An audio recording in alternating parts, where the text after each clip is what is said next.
Hello दोस्तों, 11 अप्रैल 1912 दोपहर के 12 बजे अनसिंकेबल कहा जाने वाला टाइटैनिक शिप 2229 पैसेंजर और क्रू मेंबर के साथ अपने डेस्टिनेशन अटलांटिक ओशियन के पार न्यूयॉर्क शहर की ओर रवाना होता है। ये टाइटैनिक की पहली जर्नी होती है जो कि अनफॉर्चुनेटली आखिरी भी साबित होती है। ठीक 3 दिन बाद 15 अप्रैल को रात के 2:20 को ये अटलांटिक ओशन में डूब जाती है। हजारों लोग मारे जाते हैं। अब ये तो सभी को पता होगा कि उस रात आइसबर्ग से टकराने के कारण ऐसा हुआ था, लेकिन ये इतना सिंपल भी नहीं है।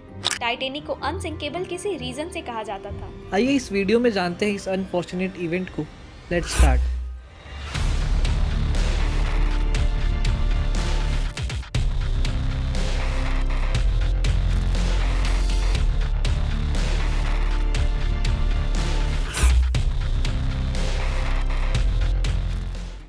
कहानी शुरू होती है 1900s में। उन दिनों ट्रांस अटलांटिक जर्नी एक बहुत ही प्रॉफिटेबल बिजनेस होता था। व्हाइट स्टार लाइन और क्यूनार्ड, ये दोनों शिपिंग कंपनीज उस वक्त एक दूसरे के राइवल हुआ करते थे। ऑलरेडी क्यूनार्ड के द्वारा बनाए 2 शिप लुसिटेनिया और मॉरिटेनिया उस टाइम के फास्टेस्ट शिप हुआ करते थे। और इसीलिए व्हाइट स्टार लाइन के चेयरमैन जे ब्रूस इसमे ने क्यूनार्ड के कंपटीशन में एक ऐसा शिप बनाने का सोचा जो कि स्पीड पर नहीं बल्कि साइज में बड़ा हो और लग्जरी की एक मिसाल हो। और यहीं से शुरुआत होती है टाइटैनिक के बनने की। हेरल्ड एंड वुल्फ कंपनी के साथ कॉन्ट्रैक्ट साइन करके 31 मार्च 1909 में कंस्ट्रक्शन स्टार्ट हुआ और कुछ 3 सालों में टाइटैनिक बनकर तैयार हो गया। शिप के इंटीरियर को इतना स्टाइलिश और लग्जूरियस तरीके से बनाया गया था कि उनमें बैठे पैसेंजर्स को वो फ्लोटिंग शिप नहीं बल्कि एक फ्लोटिंग होटल जैसा लगे। इसके दूसरे फीचर्स की बात करें तो इसमें deep salt water swimming pool, एक जिम्नाशियम, एक स्क्वैश कोर्ट, एक Turkish bath, steam room, cool room, ये सभी प्रेजेंट थे। इसमें मौजूद एक लाउंज का डिजाइन पेरिस के पैलेस ऑफ वर्सैलिस जैसा रखा गया था। इसके ग्रैंड स्टेयर्स को आज भी लग्जूरियस स्टेयर्स के डिजाइन्स में गिना जाता है। टाइटैनिक की हाइट 269 मीटर थी, जो कि स्टैच्यू ऑफ यूनिटी और स्टैच्यू ऑफ लिबर्टी से कहीं ज्यादा है। इतने बड़े साइज के होने के बाद भी इसमें बहुत सारे सेफ्टी फीचर्स थे, जिसके वजह से टाइटैनिक शिप को अनसिंकेबल कहा जाता था। शिप के हल को यानी कि उसके निचले हिस्से को 2 लेयर्स में बनाया गया था, ताकि अगर एक लेयर डैमेज भी हो जाए तो दूसरा लेयर शिप को डूबने से बचा सके। इसके अलावा शिप को 16 अलग अलग वाटर टाइट कंपार्टमेंट में डिवाइड किया गया था। किसी एक्सीडेंट के टाइम इनमें से 4 कंपार्टमेंट में अगर पानी पूरी तरह से भर भी जाता है तो भी टाइटैनिक के डूबने के चांसेस कम ही थे। लेकिन कंस्ट्रक्शन के 3 साल बाद और अपनी पहली जर्नी के 3 दिन के अंदर ही ये मशहूर शिप डूब चुका था।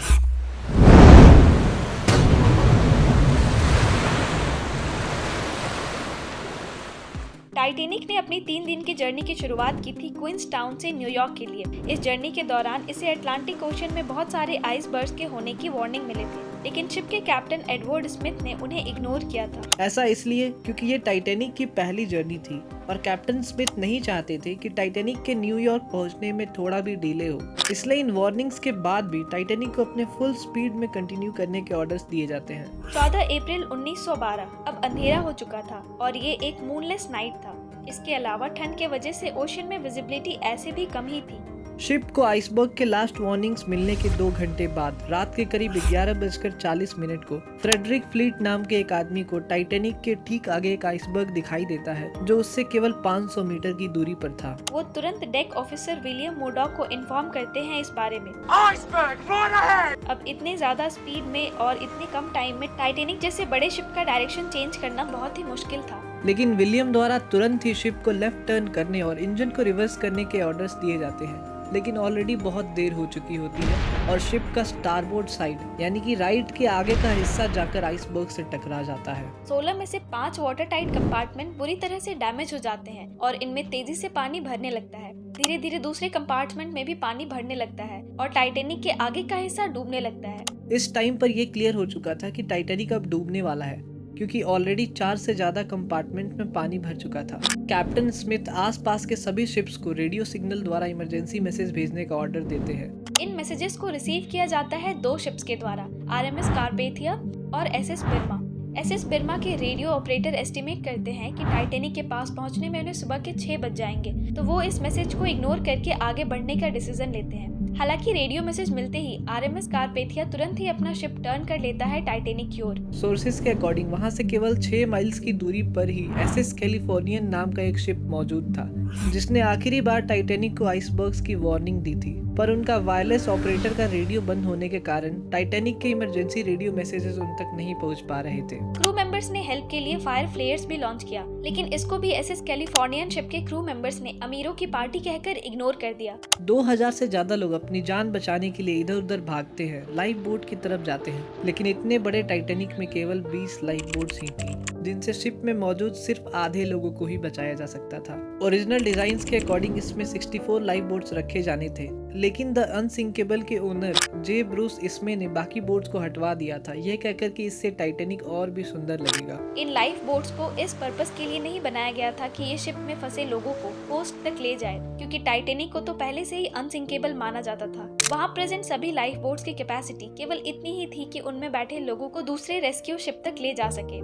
पहली लाइफ बोट को जब पानी में उतारा गया तो उसमें केवल 28 लोग ही बाहर आए, जबकि उसकी कैपेसिटी 65 लोगों की थी। ज्यादा लोग इसलिए नहीं आए क्योंकि स्टार्टिंग से ही उनके मन में था कि वो बच जाएंगे, क्योंकि टाइटैनिक अनसिंकेबल है। पर जैसे जैसे टाइम बढ़ता गया, लाइफ बोट्स पर लोग भी बढ़ते गए। 2:05 पर आखिरी लाइफ बोट पानी में उतारी जाती है, लेकिन अभी भी 1500 से ज्यादा लोग टाइटैनिक पर ही थे। आइसबर्ग के टकराने के 2.5 घंटे बाद करीब 2 बजे टाइटैनिक का पानी में डूबने का रेट अचानक से बढ़ने लगा। टाइटैनिक के आगे का हिस्सा पूरी तरह से पानी में डूब चुका था और पीछे का हिस्सा पानी के बाहर हवा में लटक रहा था। कुछ लोगों ने अपनी जान बचाने के लिए पानी में छलांग लगा दिया, लेकिन पानी का टेम्परेचर -2 डिग्री सेल्सियस होने के कारण से वे लोग भी हाइपोथर्मिया के कारण मारे गए।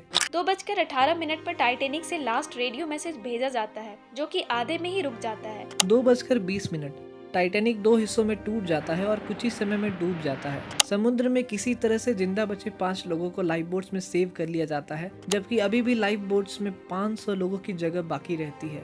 सुबह के 4 बजे आरएमएस कारपेथिया उस साइट पर पहुंचता है और लाइफ बोट में बैठे 706 लोगों को रेस्क्यू कर लिया जाता है। आरएमएस कारपेथिया 3 दिन के बाद टाइटैनिक सर्वाइवर्स को लेकर न्यूयॉर्क पहुंचता है, जहां हजारों लोग उनका वेट कर रहे होते हैं।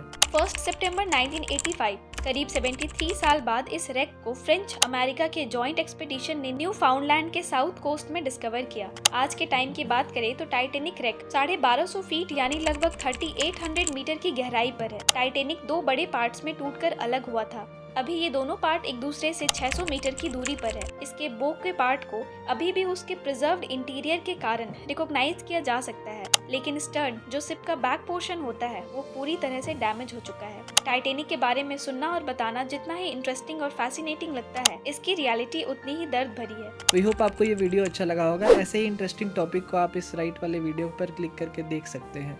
Thank you for giving your time. See you in the next one.